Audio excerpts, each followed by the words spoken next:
رب العالمين والعاقبة للمتقين والصلاة والسلام على سيد الأنبياء والمرسلين وعلى آله وأصحابه الطيبين الطاهرين أما بعد فأعوذ بالله من الشيطان الرجيم بسم الله الرحمن الرحيم إن الله لا يغير ما بقوم حتى يغير ما بأنفسهم صدق الله العظيم غوث اعظم بمنی بے سرو ساما مدد قبلہ دین مدد کعبہ ایمان مدد انتظار کرم تست من عینی رائے خدا جو خدا بینو خدا دا مدد بگیردہ بے بلا افتادہ کشتی ضعیفانو شکستہ رات و پشتی بحق کے خواجہ عثمان ہارون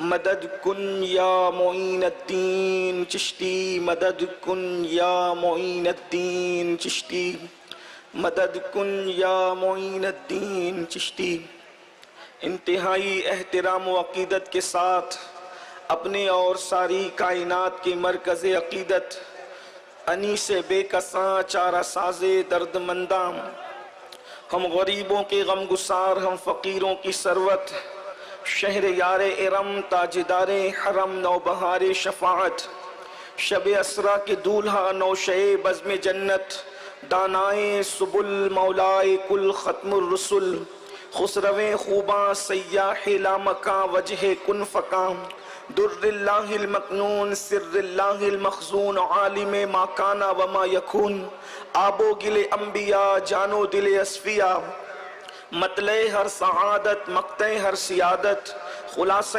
کائنات فخر موجودات حضور مد مجتبی محمد مصطفیٰ ارواحنا فدا صلی اللہ تعالی علیہ وآلہ وصحبہ وبارک وسلم کی بارگاہ بے کس پناہ میں جس طریقے سے پڑھاؤں بلند آواز سے میرے ساتھ مل کر پڑھیں الصلاۃ والسلام علیک یا رسول اللہ الصلاۃ والسلام علیک یا نبی اللہ الصلاۃ والسلام علیک یا حبیب اللہ وعلی آلک و اصحابک یا نور اللہ صلی اللہ تعالی علیہ وسلم نعمتیں بانٹتا جس سمت وہ ذیشان گیا نعمتیں بانٹتا جس سمت وہ ذیشان گیا ساتھ ہی منشی رحمت کا قلم دان گیا لے خبر جلد کے غیروں کی طرف دھیان گیا میرے مولا میرے آقا تیرے قربان گیا دل ہے وہ دل جو تیری یاد سے معمور رہا سر ہے وہ سر جو تیرے قدموں پہ قربان گیا آہ وہ آنکھ کے ناکام تمنا ہی رہی ہائے وہ دل جو تیرے در سے پر ارمان گیا انہیں جانا انہیں مانا نہ رکھا غیر سے کام انہیں جانا انہیں مانا نہ رکھا غیر سے کام للہ الحمد میں دنیا سے مسلمان گیا جانو دل ہوش و خرد سب تو مدینے پہنچے تم نہیں چلتے رضا سارا تو سامان گیا الحمدللہ 3 سال کی مدت کے بعد ایک مرتبہ پھر وادی نور میں ہم اور آپ الحمدللہ حضور اکرم صلی اللہ علیہ وآلہ وسلم کے کرم سے مرشدی سرکار غوث اعظم کی نظر عنایت سے ایک مرتبہ پھر وہی بہاریں اور وہی عاشقان رسول کا ہجوم مختصر سا وقت ہے عصر کا وقت قریب ہے اور مجھے حکم دیا گیا ہے کہ جس عنوان کے حوالے سے اسی پر میں نے ایک آیہ کریمہ کے ایک حصے کی تلاوت کرنے کا شرف حاصل کیا ہے اللہ تبارک و تعالی مجھے حق کہنے اور آپ سب کو حق سن کر اس پر عمل کرنے اور اسے عام کرنے کی توفیق عطا فرمائے ویسے ہمارے منبر پر بڑے بڑے علماء خطبہ یہاں پر موجود ہیں اور آپ ان سب کو جانتے ہیں وہ میں ان کے نام کی برکت حاصل کرنا چاہتا ہوں لیکن عصر کا وقت بالکل قریب ہے اس لیے 2 مصرے اپنے بزرگوں کی نظر کرتا ہوں یہ بزم میں ہے جام جم نہیں یہ بزم میں ہے جام جم نہیں، یہاں کوئی کسی سے کم نہیں۔ یہ دنیا ہے، دنیا میں عام طور پر دو چیزوں کا سامنا کرنا پڑتا ہے۔ ایک تو دنیا میں یا تو مسائل ہیں یا تو وسائل ہیں۔ مسائل کے حل کے لیے وسائل ہیں، اور جب وسائل نہ ہو تو پھر مسائل پیدا ہوتے ہیں۔ انسان مسائل کے اندر گھرا رہتا ہے۔ ہر دور میں جب دنیا کو تباہ کرنا ہوتا ہے، برباد کرنا ہوتا ہے، اور دنیا کے انسانوں کی عزت کے ساتھ، ان کی آبرو کے ساتھ، ان کی جانوں کے ساتھ، ان کے خون سے جب ہولی کھیلنے کا وقت آتا ہے، تو پھر دنیا کے دوسرے لوگ جو لوگوں کو تباہ و برباد کرنا چاہتے ہیں، پھر وہ یہ کرتے ہیں کہ لوگوں کو مسائل کا شکار کرتے ہیں۔ جیسے اللہ کے رسول صلی اللہ علیہ وآلہ وسلم کی آمد سے پہلے ایک طبقے کا خواب تھا۔ دنیا کی دو طاقتیں تھی دنیا کے اندر، سپر پاور کہلانے والی، جو پوری دنیا کو غلام بنانا چاہتی تھی۔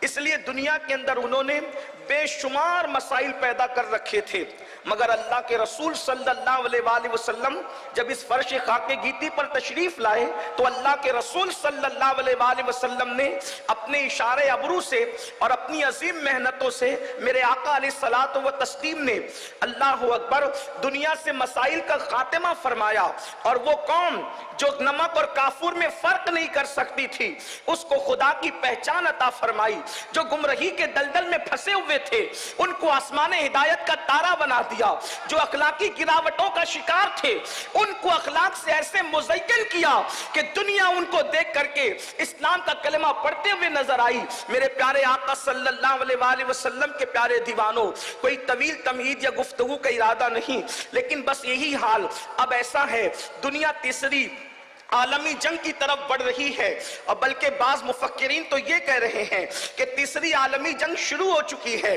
اور اب لوگوں کو بہت سارے مسائل کے اندر گرفتار کیا جا رہا ہے، اس لیے کہ دنیا جانتی ہے، انسانیت کے دشمن جانتے ہیں، جن کو اپنے تخت تاج، اپنی دولت، اپنی ہوس، اپنی شہرت، اپنا عیش سب سے زیادہ عزیز ہے۔